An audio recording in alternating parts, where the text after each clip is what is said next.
So which was your favorite out of that cohort? We saw GradeCam, instantly scan grades and print grades and see who's behind and which questions are going wrong and you need to work on.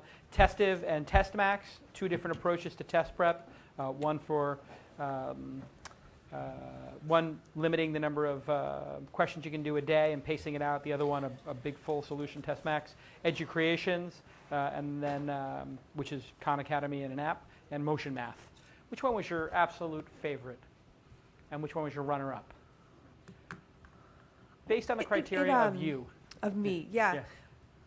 I guess for me what stood out right now, because these are all addressing really different markets, is the testimonials. So it meant so much that Jon was like, we use GradeCam and we love it. Like, right. And unprompted, assuming that wasn't a plant. We had a lot of non-plants happening. And the same thing with I thought the testimonials from TestMax were pretty impactful. Right. So GradeCam number 1, TestMax number 2 for you? Maybe the opposite, yeah. Oh, the opposite. Okay, TestMax number 1, GradeCam number 2. Wesley? Well, I think everybody did a great job. So, all great companies. If you had to twist my arm, I would say I always think about what is a potentially huge market where people can sort of look at at adopting this beyond other things. I really like GradeCam. I can see that applying outside just teachers. So, I'm sort of a fan of that one among all of them.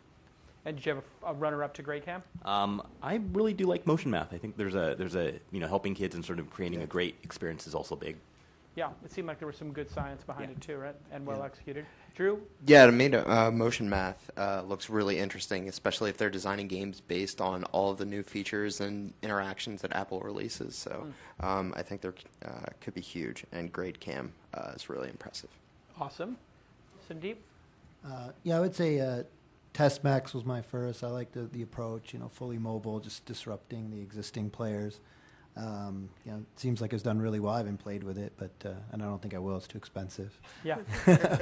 And GradeCam as well, and I really like that they're doing something with an iPad, because that probably eliminates a barrier of having something in the... Yeah, that seems like the first question you're going to have is, where's the app? Yeah. And then he showed it. Yeah, exactly. He really maybe should have led with that. Yeah, and then I think I don't know if every classroom has a webcam and stuff like that, but it seems an iPad's an easy thing to get out there. Absolutely.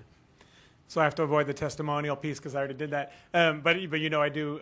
That was not planned. I do love the GradeCam software. But I think the Motion Math is really interesting. I also have a 2-year-old at home, so I was really trying to figure out where that bridges some. And I have a 2.5, and Sundeep has a 2-year-old. Right. So. And my daughter takes the iPad and plays with it constantly. And I was watching this going, I'm going to go download this for her because I want her to be doing this. But I think the TestMax was one that was kind of the most interesting for me in terms of something I could really see being very disruptive in a different way. Awesome. I had one advice for the Motion Math guys. We've all seen it with young kids, but if there was a way to just like push one button and change all the colors, it's like a brand new toy. That'd be a great feature for it. Yeah, because All right. Oh, okay. You win that. Awesome. All right, let's take a 10-minute break, and then